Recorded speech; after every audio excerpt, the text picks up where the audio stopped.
మీరు చెప్తున్నారు కదా, మీరు ఏదైతే ఉన్నదో తప్పకుండా పెద్దవాళ్ళే ప్రథమ టార్గెట్గా జరుగుతున్నది, దాంట్లో ఇది లేదు.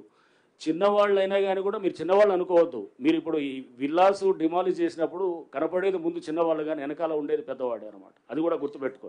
సో చేసేది వాళ్ళు చేస్తున్నట్టు అంటే ఇటువంటి వాటికి చెక్ పెట్టాలంటే కనుక అది వెనకాల ఉండే ఆ పెద్దవాళ్ళకి అది తెలియటానికే ఇది చేసేది కూడా అనమాట.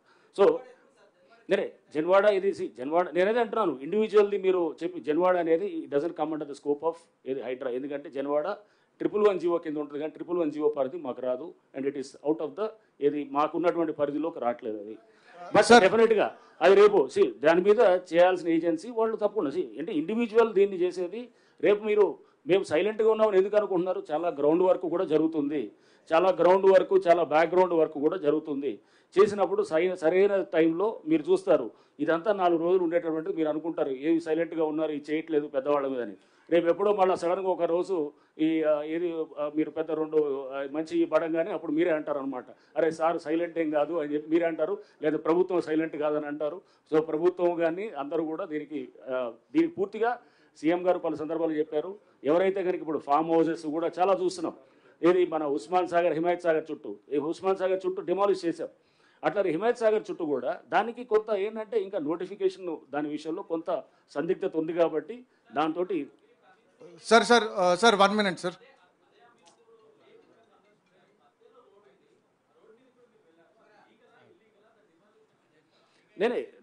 అది రోడ్డు అక్కడ చెరువు అక్కడ కూడా మేము చెప్పాము. అక్కడ ఒక ఏది ఎక్స్ ఎమ్మెల్యే వాళ్ళు కూడా ఆక్యుపై చేసేసింది దాన్ని ఇప్పుడు నెక్స్ట్ డిమాలిషనే కాదు, రిట్రీవల్ ఆఫ్ ద లేక్స్ అంటే దాన్ని మొత్తం మళ్ళీ రివైవ్ చేయడం అనేది నెక్స్ట్ అది కూడా మొదలవుతుంది రేపు. ఈ వారం 10 రోజుల్లో కూడా ఒక వర్క్షాప్ కూడా ఆల్రెడీ నిన్న కూడా మేము కొంతమంది ఎన్వైరన్మెంటలిస్ట్ పిలిచాము, వాళ్ళతో సజెషన్స్ తీసుకుంటున్నాం. ఎట్లా మనం ఇన్లెట్ నాలాస్ ఇన్ఫోసిస్ వాళ్ళు అద్భుతంగా బెంగళూరులో ఒక లేక్ని వాళ్ళు రివైవ్ చేశారు. ఇన్లెట్ నాలాసు ప్లస్ దానికి మొత్తము ఏది ఆ చెరువుని చేసి పూర్తిగా దాన్ని ఒక లైవ్ లేక్గా తయారు చేశారు. మనం కూడా అలాంటివి చేయడానికి మనం చాలా సజెషన్స్ తీసుకోవడానికి ఆ వెనకాల చాలా బ్యాక్గ్రౌండ్ వర్క్ జరుగుతుంది. మీరు జరుగుతుందని అనుకోవట్లేదు. మీరు సైలెంట్గా ఉన్నారు, మాట్లాడలేదంటే కనుక సైలెంట్గా ఉన్నామని కాదు. సో డిమాలిషన్స్ ఒకటే కాదు, డిమాలిషన్స్ ఒక ఆస్పెక్ట్ అయితే దాన్ని కన్స్ట్రక్టివ్ లైన్ లో తీసుకెళ్ళడానికి చాలా వర్క్ జరుగుతుంది వెనకాల.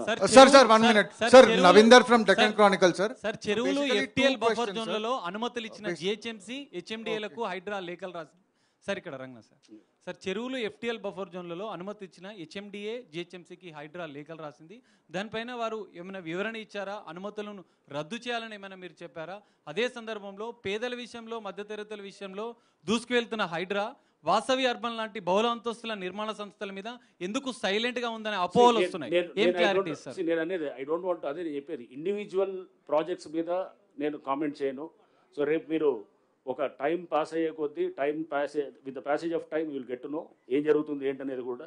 సో అంతేగాని మీరు సైలెంట్గా ఉన్నారు లేకపోతే ఏమీ చేయట్లేదు అని అనుకోవటం అది బహుశా మీరు అంటే ఇప్పటికిప్పుడు ఇమీడియట్గా రియాక్ట్ అవటం అనేది కాదు. అక్కడ ఉన్నటువంటి లీగల్ ఇష్యూస్ని కూడా అన్నింటినీ కూడా ప్రతి దాంట్లో కూడా వాటిలో చూసుకుంటాం. అసలు నిజంగా ఉందా లేదా? చాలామంది వచ్చి కంప్లైంట్స్ ఇస్తున్నారు, అవసరం లేకుండా కూడా కొన్ని చోట్ల ఏంటంటే అనవసరమైన కంప్లైంట్స్ కూడా ఇచ్చినవి కూడా ఉన్నాయి. అవన్నింటినీ కూడా మేము పరిశీలించి లేదు దీంట్లో కంప్లైంట్లో సబ్స్టెన్స్ లేదనుకున్నప్పుడు పక్కన పెడతాం. సో ఎక్కడైతే కంప్లైంట్లో సబ్స్టెన్స్ ఉందో దాన్ని సీరియస్గా టేకప్ చేస్తారు. సంబంధిత ఏజెన్సీస్ అందరి కోఆపరేషన్ తోటి, అందరి కోఆర్డినేషన్ తోటి, వాళ్ళందరితోటి కలిసి పనిచేస్తూ మేము దానికి ఒక